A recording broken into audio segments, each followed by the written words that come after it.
March 4th, 1944, 27,000 feet above northern Germany. The sky was alive with chaos, black puffs of flak, silver contrails twisting in dogfights. Captain William Bill Whisner tightened his oxygen mask, eyes locked on the formation ahead, a swarm of B-17 bombers droning toward Berlin. Behind them, the Hunters came. Messerschmitt Bf-109s, the pride of the Luftwaffe. German pilots laughed when they first heard the Americans had sent a long-range escort. They thought, another flying gas tank that will fall from the sky before it reaches us. But today, the laughter would end. By 1943, the U.S. 8th Air Force was bleeding. Bombing missions deep into Germany had become death sentences. The Luftwaffe ruled the skies beyond the range of Allied fighters. American P-47s and P-38s could only escort bombers halfway. After that, the flying fortresses were on their own. Every raid meant hundreds of airmen never came back. The Allies needed something new, something that could fly to Berlin and back. Fast, high, deadly. That's when the P-51 Mustang arrived, not born as a legend, but as a desperate experiment. At first, even American pilots doubted it. A small, sleek fighter, too elegant for war. Then came the change, the Rolls-Royce Merlin engine.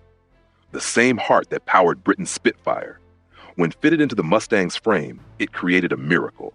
The Mustang could climb higher, fly faster, and, most importantly, go farther than any fighter before it.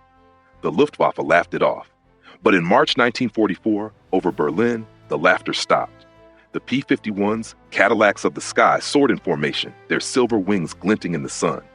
German pilots dove for easy kills. But this time, the Mustangs didn't turn back, they attacked.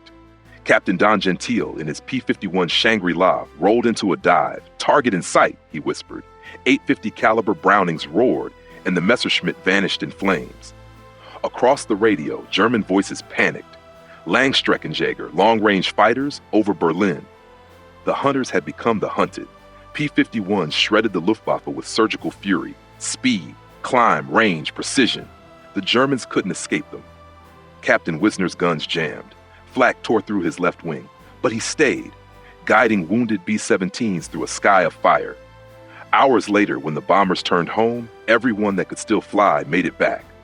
For the first time, a full daylight raid over Berlin returned with minimal losses. The P-51 Mustang didn't just protect the bombers, it changed the war. Factories burned, rail lines shattered, and the Luftwaffe, once unstoppable, was broken. Those who mocked the American toy plane came to fear its shadow. They learned the Mustang wasn't just a fighter. It was the promise of victory. When the first Mustangs landed back in England, their wings were scarred, engines bleeding oil, but they had done the impossible. They had flown to Berlin, fought, and returned. They laughed at the Mustang. But when it came screaming out of the clouds above Berlin, the laughter died in the fire of its 850s. And the world witnessed the birth of an icon.